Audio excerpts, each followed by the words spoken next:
Gordy, I know you're a busy man, so I appreciate you making some time for us. You look at LSU's injuries so far this season, whether it's Keyshawn Butte, whether it's Derek Stingley Jr., John Emery, their best running back, Andre Anthony, their best defensive end. They have just gotten decimated all over the place. Is that really the story of LSU season, just the injuries that they've dealt with to this point? No, I think the storyline has been the two new coordinators, and I think there's been that's probably a secondary line is the injuries and what have you, and but I think similar to Arkansas, you get a great recruiter and I think a great culture guy, and what Ed did a good job with, and they decided to go really inexperienced at the coordinator position. Jake Peetz had never called plays, was with Joe Brady and the Carolina Panthers. They thought he could bring back that 2019 offense, and it really hasn't worked. And, he's evolved, but it's been green, and it's been a learning process. And then Durante Jones came in from the Minnesota Vikings. They went from Dave Aranda's 3-4 to 4-3, and LSU really struggled just to execute that defense. And, ironically, last week they went back to the 3-4 against Alabama and had Alabama to 6 yards rushing. So I think that's the storyline there.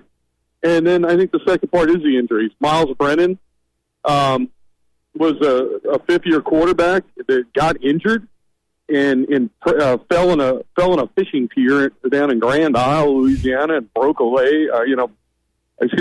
his non-throwing arm. You mentioned Emery. That's a part of it. He was both cornerbacks, and Stingley and Ricks. Ricks was an All-American freshman a year ago. Arguably might have been the best cornerback tandem in the league, in the country for that matter, and it goes on and on. I mean, they're near the minimum of what you can play in terms of SEC bodies. But that being said, there's still a lot of talent there, and, this team went up and gave Alabama everything they wanted last week. Yeah, no, you mentioned the talent. It's definitely still there when you go up against the Crimson Tide in Tuscaloosa and only lose by 6 points. That goes to show you that there's depth all over the place. Now, I'll ask you this, Gordy. We've seen it before, not so much under Ed Orgeron, more under Les Miles, that following the Alabama loss, LSU would have a lethargic game against the Razorbacks the following week.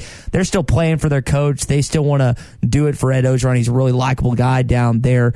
How do you think this LSU team will come out tomorrow night after playing the way and coming up short they did against Bama last week? Yeah, I think that's a great question, and you're right. I mean, historically, LSU has just never played well against Arkansas, especially up at that place. I always laughed this time of year.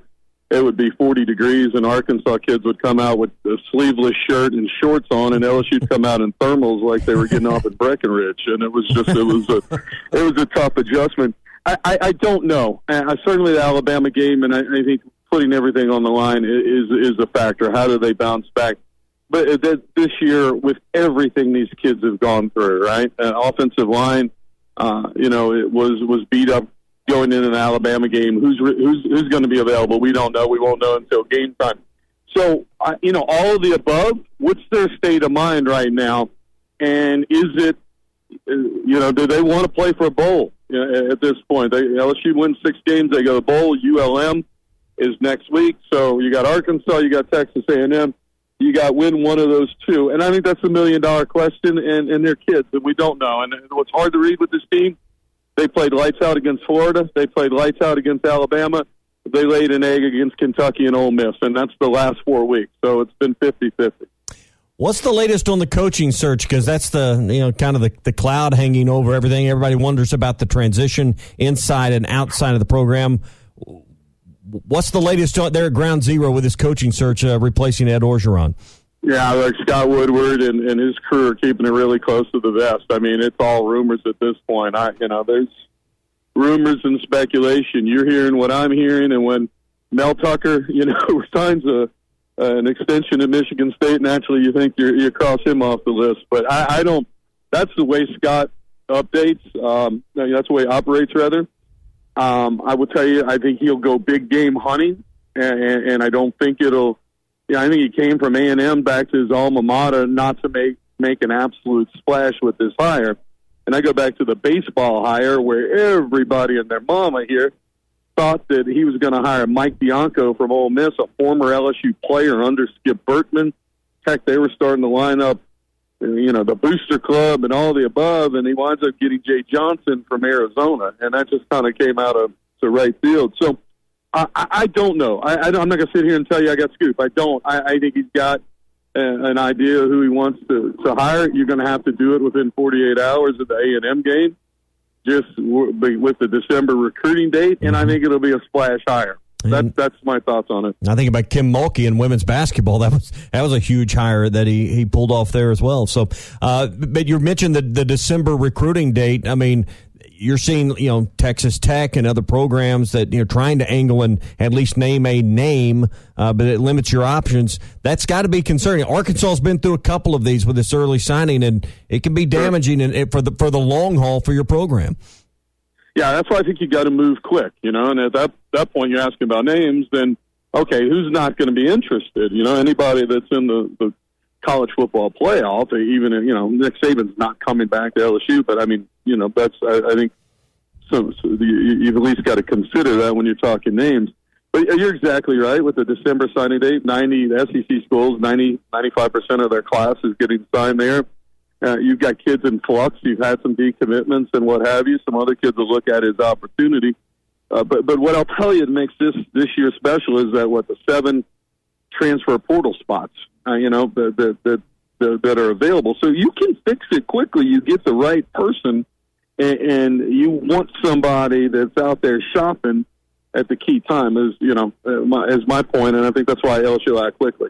Yeah, and Gordy, you mentioned the transfer portal. I think Mel Tucker had like 27 kids from the transfer portal they brought over to Michigan State, so he's shown just on Sparty season thus far that you can do it that way. It's a little bit more difficult in the SEC. We're talking with Gordy Rush, LSU sideline reporter, ESPN 104.5 and Cox Sports Television down there in Baton Rouge. Now, Gordy, I was kind of wondering, we've seen it with Texas Tech. They let go of Matt Wells. They bring in Joey McGuire. We've seen it with TCU, let go of Derry Patterson and some other moves. I think Clay Helton's not with USC anymore. But Ed Orgeron is still coaching out through the season, even though he's not going to continue. Some have said, hey, why not just rip the Band-Aid off? Why not just move to an interim and move on? Why do you think LSU has been kind of going against the norm and kept Ed Orgeron on through the rest of this season? Yeah, I mean, for two things. I don't know on the staff that you really could identify an interim. He was during the Les Miles era, he had done it before. You had some veterans on the staff, thoroughly young staff. And I think, secondly, the 2019 championship that he brought to the table, I think you're going to see good crowds in Tiger Stadium, and it's gone from certainly a hostile environment to a thank you, coach. Hey, thanks, Coach O. And his weekly Wednesday shows have been well attended. They don't have prank callers on it anymore. Yeah, are they still taking calls down there? Yeah, they are. I don't know if they didn't ask me to call in with a softball question, but no, I mean the heavily screened. The screeners are in effect. Yeah. Look, I think it was the right thing to do, and Ed's an LSU guy. Obviously, he's a Louisiana guy, so he is actively out there recruiting. And I think he wants what's best for LSU, whereas maybe if somebody that didn't have that background. So I think that's that. And making a midseason change is tough, right? And so what are you going to do? I don't think, what they always say is there's no easy way to break up. Gordy, you referenced the prank call that we played on this airwaves. Another thing we played on this airwave is the little interaction that one of your boys, Charles Hannegriff, and I can't think of the other co-host name. Richard Condon, sure, yeah. So you're the GM of the station. You're kind of in a similar position that Tommy is here. When you saw that, or when you were listening live, what was your reaction to two of your employees just kind of going off on each other and becoming not just a statewide phenomenon, but a radio bit all over the country? Yeah, so a couple of things. I didn't listen to it live. Our play-by-play guy did. We were on the plane coming back. I guess it was from Ole Miss or Kentucky, one of the road trips. And then I purposely put Richard on with Charles because I used to do that show many, many moons ago, and we put a lot of former players on there, and it just didn't have the sizzle. And so Condon is actually my morning guy on my classic rock station. He's a shock jock, and he's a big fan. And so this is the first year I put them together. I said, do me a favor. Charlie is like the encyclopedia, the perfect lead for that show, knows LSU sports. I said, I need you to be a jerk to him, be an absolute jerk to him. So I was actually happy to see that, because I'm in a space that, in radio, if they're not talking about you, that's not a good spot to be. So for them to get some play, I'll handle the complaint calls, but, I like the passion. Yeah, so it's always bad, but you got to fill them forms out, those grievance forms, and have those meetings. I mean, it's just, but I guess it goes with the territory. All right, how do you see this game playing out? Does LSU's players still hold tight to the rope for Ed Orgeron and take a step closer to eligibility, or is Arkansas going to have their way tomorrow in Baton Rouge? Yeah, I don't think I think it's going to be a pretty competitive game. I'd be shocked if it. Only scenario would, if it wasn't close, I think Arkansas would run away with it. But my question for me right now is LSU quarterback position.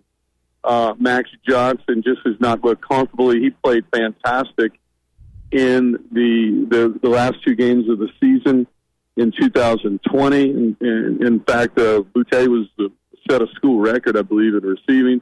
If I'm not mistaken, really looked good. He's just never looked comfortable. The offense hasn't flowed. It looked clunky. And then he's been hit so much that there were throws that really should have been made against Alabama that might have changed the outcome of that game, and he's thrown off his back foot and what have you. And so Barry Odom's going to see it. Heck, I see that film.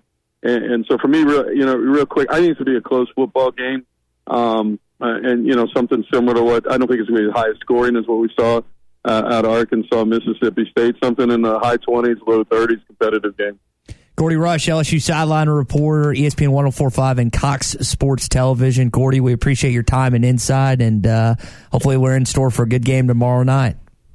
Okay, guys, best of luck to y'all. Thanks. All right, good stuff from Gordy. We're back, and better than ever. A new web interface to start the basketball season, and more props, odds, and lines than ever before. BetOnline remains your number one spot for all basketball and football action this season. Head to the new updated desktop or mobile website to sign up today and receive your 50% welcome bonus on your first deposit. Just use our promo code BELIEVE50 to receive your bonus. That's BLEAV 50 to receive your bonus. From basketball, football, and baseball postseason, NHL, boxing, and UFC, right to your favorite Vegas casino games. Don't wait to take advantage of all the amazing offers available for the 2021 season. BetOnline is the fastest and easiest way to bet on all your favorite sports. BetOnline, where the game starts.